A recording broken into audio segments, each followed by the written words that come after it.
from fornication is to have your own wife. So what you have now is a systemic problem, because it's not good to be alone, and yet God has fitted you with what it takes to enjoy a mate.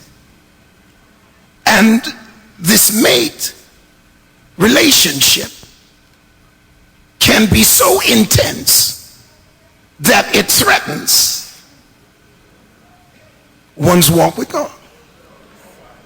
Who? So when there's a part of you that has such an enormous demand for something that you can't find, and God gives you that gift,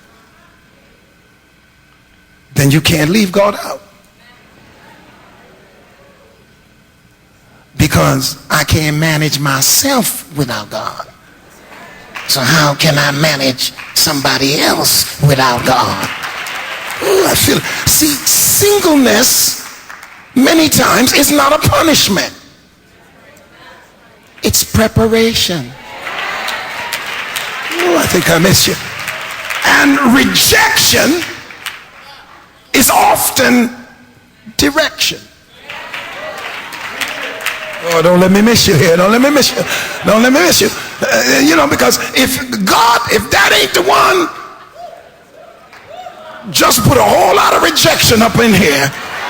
Because oftentimes I don't know what I need to have. And if God lets what I shouldn't have reject me, I ought to be giving God the praise instead of crying myself to death. Ooh, I feel the Holy Ghost. All right, now I need God. And I'm trying to establish the point that you got to have God here now. And here's why. Because of sin, it's not a perfect world. I had a couple of my members, one member, he was poor, grew up in a trailer. He's now worth about 25 million. And his mother and father broke up. He was marrying a young lady, Harvard graduate, bad, smart, everything he ever wanted in a woman. But he grew up Pentecostal, didn't have the affection.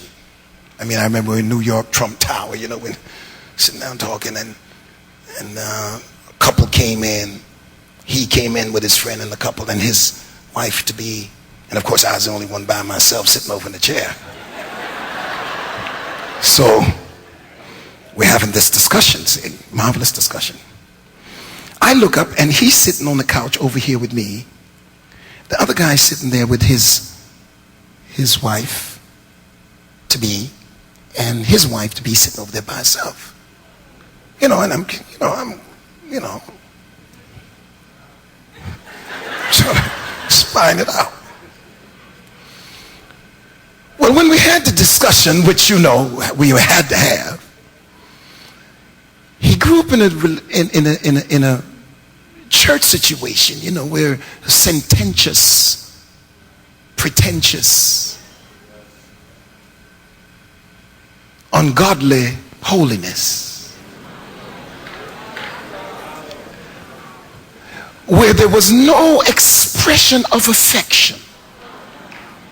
So I tell you, we got to meet God, because in the name of God, he is raised in a way where he sees no kissing, there is no smooching, there is no mother touching father leaning against each other watching TV.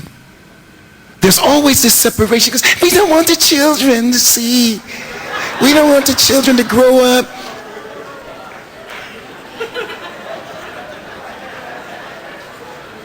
I never knew my mother and father were lovers. I didn't. If I knew, I wouldn't have broken the room like I did.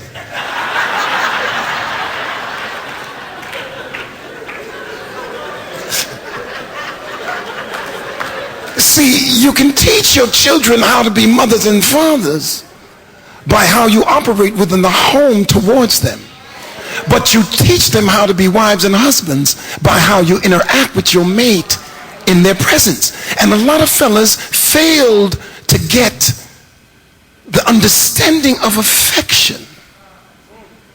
You see, and all you see, it's a monster because everything comes on when they're turned on.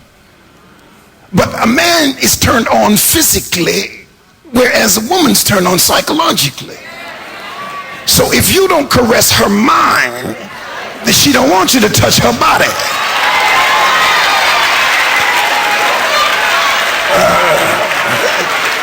See, but in order to understand that without me telling you tonight, you could have grown into that if it was expressed in your home. He didn't have that.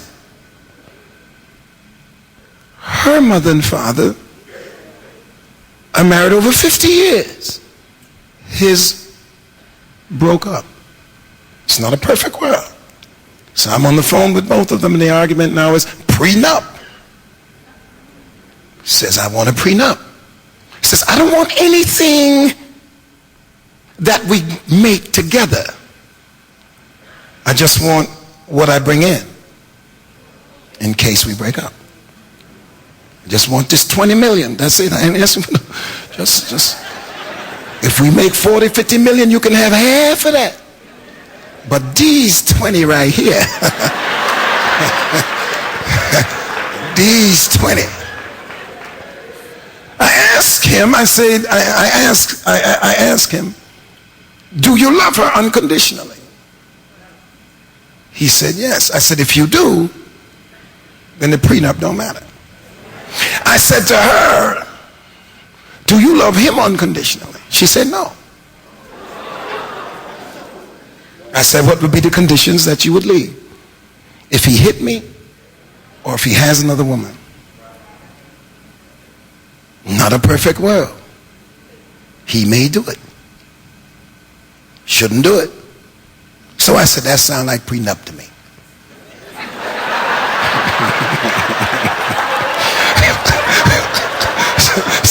It's not a, see, the point I'm making is it's not a perfect world. And he's hedging his bet for what he may or may not do. And since she doesn't love him unconditionally, now we got issues here. See what I'm saying? Now, it means then, because it's not a perfect world,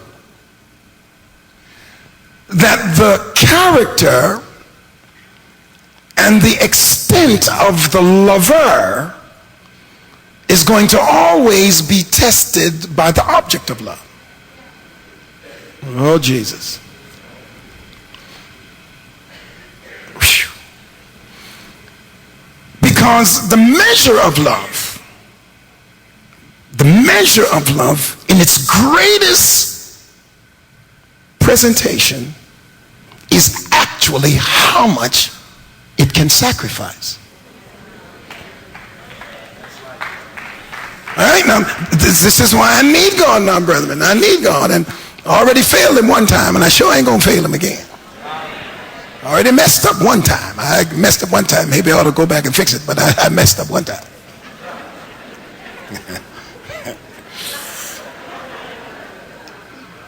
Because love is no greater than the character that loves.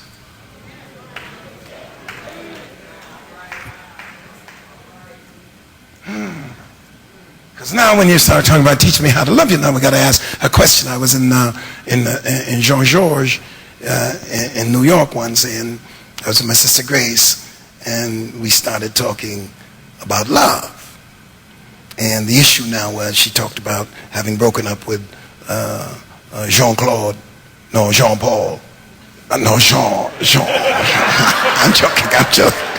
I'm joking, Father, forgive me. And she said the